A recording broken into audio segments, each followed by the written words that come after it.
Harka fuunee ashamaa akkam jirtu kabajamoo dhaggeeffattootaaf daawwattoota keenya kan dhaggeeffataaf daawwataa jirtan Kello miidiyaadhaa oduu har'aan isinitti hima. Mootummaan Itoophiyaa Lammaa Magarsaa hidhuuf Xaaliyaaniin dabarsitee akka kennitu gaafachuu isaa dhaga'ame. Pirezidaantii mootummaa naannoo Oromiyaa akka ture obbo Lammaa Magarsaa erga bulchiinsa Abey waliin wal dhabeen booda baqattummaan biyya Xaaliyaanii akka jiraatu himama.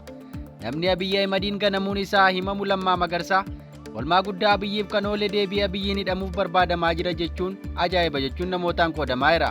Abey Ahmed namoota isa tumsaa turan hedduu akka meeshaatti itti gargaaramee gataa tureera.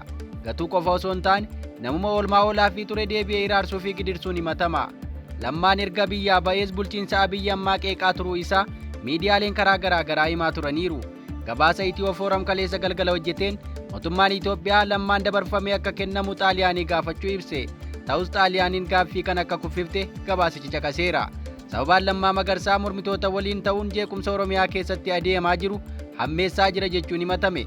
Namni kun biyyattii nagaa dhowwaa jira jechuun bulchiinsi mootummaa Itoophiyaa ammaa Xaaliyaaniif gaaffii dhiyeessuu isaa gabaasichi caqase. Siyaasa Itoophiyaa akka bara 2018 keessatti gahee olaanaa akka taphate Lammaan haala kanarra ga'uun isaa hawaasa fayyadamtoota miidiyaa hedduu aarsuu gabaasichi ibseera. Dhiyeenya shabboo miidiyaa irratti gaaffiif deebii akka taasise Dr. Milkeessaa Miidhagaa akkaataa Lammaan sirnicha keessaa dhiitamee ba'e kaasee ture. Lammaa Magarsaa pirezidaantii naannoo Oromiyaa ta'ee tajaajilaa wayita turetti akka argee nama ajjeesuuf hidhuun qabbanaa'ee ture jedhamuun himama. Muummee ministeera Itoophiyaa ta'uuf kan yaadame wayitaa filamuu irra ga'utti Abey Ahmed Abadullaa gammadaa michoonfachuun ofii aangoo qabachuu akka danda'e obbo Milkeessaan himeera. Lammaa Magarsaa fi Abadullaa gammadaa dhimma wayyaanee irratti akka wal dhabanis himamee jira. Abadullaa gammadaa Tplf nama jaallatu yoo ta'u Lammaan garuu jala argaa isaanii akka jibbu Milkeessaan himeera. Odeessa itti aanuun waraanni bilisummaa Oromoo haleellaa cichoomina kaayyoo jedhuun geggeessaa jiruun injifannoo akka argataa jiru hime. Oromiyaa keessatti loltoota raayyaa ittisa biyyaaf caasaa mootummaa Itoophiyaa waliin waraanaa akka jiru ABO'n lola tibbana geggeessaa jiruun bakkeewwan garaa garaatti milkaa'ina argachuusaa gama fuula Tiwiitara isaa maxxanseera. Opereeshinii waraanaa Shawaa Bahaa magaalaa Maqiitti Amajjii 22 bara 2025 geggeesseen lola milkaa'aa geggeessuu isaa gabaasichaan caqase. Lola gaggeeffame kanaan loltoota mootummaa 14 ajjeesuun kanneen 12 ta'an ammoo madeessuu eere. Gabaasa bal'aa fuula Tiwiitara isaa gubbaa maxxanse kanaan haleellaa kanaan booda naannichatti mootummaan xiyyeeffannaa addaa kennee akka jiru gabaasichaan ibse.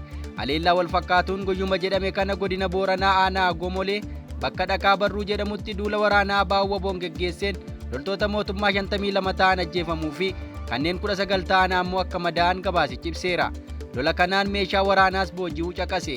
Akkuma kana Bahaa Oromiyaa keessatti Amajjii 26 bara 2025 birgeedonni ajaja Bahaa fi Arsadee aanaa Ancaarrii keessatti tarkaanfii qindoomina qabu geggeessuun loltoota 30 ajjeesuun kanneen 25 ta'an ammoo madeessaniiru jechuun ABO'n gabaasa isaa kanaan himeera. Kun ta'ee garuu gama mootummaa Itoophiyaan haleellaa ABO'n bakka garaa garaatti fudhachuu himuu irratti haga ammaa yaadni dhiyaate hin jiru. Odeessa wal fakkaatuun jiraattonni magaalaa Shaggar kutaa magaalaa Galaan kaffaltii baasii mootummaan nu gaafatuuf jiraachuu dadhabaa jirra jechuun himatanii. Kaffaltii mootummaan uummata gaafatu guyyaa gara guyyaa dabalaa dhufuun isaa hawaasa obsa fixachiisuu irra ga'aa akka jiru himama. Hawaasni Oromiyaa fi kutaalee magaalaa hedduu keessatti kaffaltii mootummaan gaafatuun gidiramaa jiraachuu himataa jira. Caasaaleen mootummaa gibira gabbaramuu alatti kaffaltii nagahee hin qabne irra deddeebiin uummatatti gadi baasuun sadarkaa jireenya hawaasaa dadhabsiisuu irra ga'aa akka jiran himama. Akka kanaan jiraattonni magaalaa Shaggar kutaa magaalaa Galaan kaffaltii mootummaaf jiraachuu dadhabne jechuu isaanii miidiyaaleen gabaasaniiru. Oromiyaa bulchiinsa magaalaa Shaggar kutaa magaalaa Galaan guddaa keessa akka jiraatan baasii yeroo yerootiin mootummaan nu gaafatu jireenyi nutti hammeesseera akkatti itti fufuu dadhabaa jirru jechuun raadiyoo Waazemaa irratti ibsaniiru. Jiraattonni kunneen akka Waazemaa raadiyootti himanitti qondaaltonni mootummaa misoomaaf milishaa fi gibira mana jireenyaa fi akkasuma daandii jedhaniillee irra deddeebiin namoota irraa maallaqa sassaabuu isaanii ibsee jira. Akka jedhamaa jirutti namni tokko yeroo 4 ol akka kaffaltii mootummaa gaafatamaa jiru ibsame. Kun ammoo jireenya itti addeessuun sadarkaa obsa fixachiisuu irraan ga'u qulqulfatanii Waazemaa raadiyootti himaniiru. Wanti raajii namatti ta'u garuu maallaqa guuramu sanaaf nagaheen kennamu akka hin jirrellee jiraattonni kun himanii jiru. Akka fakkeenyaatti kutaa magaalichaa keessa akka jiraatan barsiisaan tokko bara darbe baatii caamsaa kaasee haga adoolessaatti karaa baankii siinqee fi namoota mootummaatiin baasii qarshii 10,000 mootummaaf akka kenne himeera. Kaffaltii kana fakkaatuun Oromiyaa kutaalee hedduu keessatti mul'ata. inumaa waan nagahee hin qabne gaafachuun bulchiinsa PP kana keessa seeraa taasifamee hojiitti hiikamu karaa garaagaraa himama. Odeessa itti aanee of harkaa qabnu naannoo Gaambeellaatti daa'imman 13 butaman as buuteen dhabamuuf gabaafame. Naannoo Gaambeellaa godinoota lama keessaa bara darbe daa'imman 13 butamanii turan haga ammaa dhabamuu isaanii miidiyaaleen gabaasanii jiru. Akka Shaggar Times miidiyaan gabaasetti waggaa darbe bara 2016 keessa hidhattoonni muurillee Sudaan kibbaa irraa qaxxaamuran Itoophiyaa seenuun naannoo Gaambeellaa godina lama irraa daa'imman hedduu butanii ba'an. Daa'imman kanneen hanga ammaatti kan hin deebifamne ta'uu ibsameera. Itti gaafatamaa waajjirichaa obbo Gordon Kongireet raadiyoo Basiraatitti akka himanitti daa'imman saba Nuweer 5 fi saba Anyuwaaq irraa 8 ta'an walumaa galatti daa'imman 13 dhabamanii jiru. Akka gabaasa Shaggar Times irraa hubatamutti daa'imman godinoota lamaan irraa butaman keessaa tokkollee deebifamuu akka hin dandeenye ibsameera. Odeessa itti aanuun Sudaan kibbaa dhimma Abiyyee irratti har'a murteessuuf akka jirtu gabaasaaleen ba'an hubachiisanii. Kaabinee mootummaa Sudaan kibbaa dhimma Abiyyee irratti murtee uummataa har'a dhaggeeffatee murteessuuf akka jiru dhaga'ame. Sudaan kibbaa akkuma Sudaan irraa hiree murteeffannaatiin bara 2011 keessa Sudaan irraa walaba taateen lafti Abiyyee maddaa takaaroo biyyoota lamaanii ta'ee dhalate. Qabeenya uumamaa keessattuu boba'aatiin kabadhaate naannoon Abiyyee daangaa biyyoota lamaanii irratti waan argamtuuf kan kooti jedhan irratti wallabaa yoo naga'aniiru. Falmiin kun dhugaa dhiigaa dhangalaasisee lubbuu waan galaafateef naga eegdonni mootummoota gamtoomanii kan Itoophiyaa dabalatee gidduu galanii araarsaa turanii jiru. Hireen lafa sanaa garam akka ta'uu qabu murteessuuf uummanni naannoo sanarra jiraatu akka filatuuf Sudaan kibbaa gama ishiitiin waggaa 11 dura riiferendamii taasiftee turte. Gama Sudaan kibbaan sabni Abiyyee irra jiraatu Diinqaa akka jedhamu yoo ta'u, gama Sudaaniin hidda Arabaa akka qaban saba Misriyaa jedhamantu irra jiraata. Warri Diinqaa wayita sanaa bahanii sagalee kennanii 99 qabxii 9 Abiyyeen Juubaa jalatti akka bultu filatanii galanii. Murteen kennamee kagamaa tokko waan ta'eef fudhatama hin qabu jechuun gareen Sudaan keessaa ammoo mormii dhageessaa turan. Dhaabbanni mootummoota gamtoomanii dhimma Abiyyee irratti sagaleen uummataa gama lamaaniin waliigaltee biyyoota lamaaniitiin akka kennamuuf gaafatee ture. Amma kaabineen Sudaan kibbaa har'a wal ga'ee lafa sana irratti murtee sagalee uummata Diinqaa kanaan dura kenname raggaasisuuf akka jiru miidiyaaleen ibsaniiru. Oduu keenya dhumaatiin Keeniyaan dhimma lola Koongoo keessaa irratti wal ga'ii biyyoota Afrikaa ba'aa waamteetti. Biyyi Riippaabilika Diimokiraatawaa Koongoo jedhamtu erga bara 2012tti wal waraansa lammiilee hamaaf saaxilamtee jirti. Lola mootummaa fi garee mormituu CNDP jedhamu gidduu nagaa buusuuf eebila 23 bara 2009 waliigalteen irra ga'amee ture.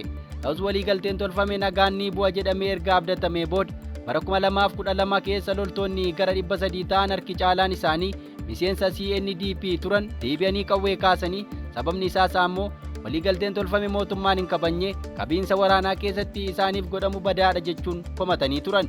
Waliigaltee taasifames mootummaan diigeera jechuun lolli akka bifa haaraan eegalu taasifame. Guyyaa waliigaltee nagaa buusuu mallatteessan sana ittiin yaadachuuf maqaa isaaniis gara Maarchii 23 jedhutti yookiis M23 jedhanii moggaafachuun garee mormituu wal ijaaruun lola jajjabaa gaggeessuu itti fufan. Ergasiitii mootummaan Koongoo fi uummanni akkuma goolamanitti jiru. Hireen biyya qabeenya uumamaan badhaate sanaa hiyyummaa ta'e uummanni gadadoo fi baqachuutti gale. Keessattuu godinni ba'a Koongoo bakka M23 balaa itti qaqqabsiisuu fi uummanni baay'inaan hiraaruuf dirqame. Magaalaan guddoo godinichaa Goomaan yeroo hedduu waraanni keessaa akka dhaga'amu taate. Magaalattiinis harka mootummaatii ba'uun yeroo hedduuf loltoota kanaan qabamteetti. M23 dilbata darbe magaalaa Goomaa akka to'ate beeksiseera. Dhimmi nageenya Diimokiraatik Riippaabilika Koongoo keessaa garee biyyoota Afrikaa ba'aa yaaddoo keessa waan galcheef har'atti wal arguuf akka jiranuuf gabaafamee jira. Marsaa ammaa kana akka garee biyyoota marii gaggeessuu hoogganan Pirezidaantii Keeniyaa Wiiliyaam Ruutoo ta'uu isaanis miidiyaaleen ibsaniiru. Pirezidaantii Keeniyaa dhimma Koongoo irratti marii taasisuuf aangaa'ota biyyoota ollaa waamuu isaanii maddeen odeeffannoo ibsanii jiru. Keeniyaa dabalatee Koongoo, Ruwaandaa, Burundii, Ugaandaa, Taanzaaniyaan garee sana keessa jiru. Finciltoota M23 jedhaman sana inni ni gargaaru ka jedhaman Ruwaandaa fi Burundiinis walga'ii kana irraa akka hirmaatan himameera. Keessattuu Ruwaandaan akka malee kan ittiin himatamtu walga'ii har'aa irratti pirezidaantii Ruwaandaa Pool Kaagaamee fi gitii isaanii ka Diimokiraatik Riippaabilika Koongoo akka argaman Ruutoon beeksisanii jiru. Egaa dhaggeeffattoota keenyaa odeeffannoon har'aaf qabanne kana fakkaata. Ka guyyaa boriin haga walitti deebinutti nagaan nuuf tura.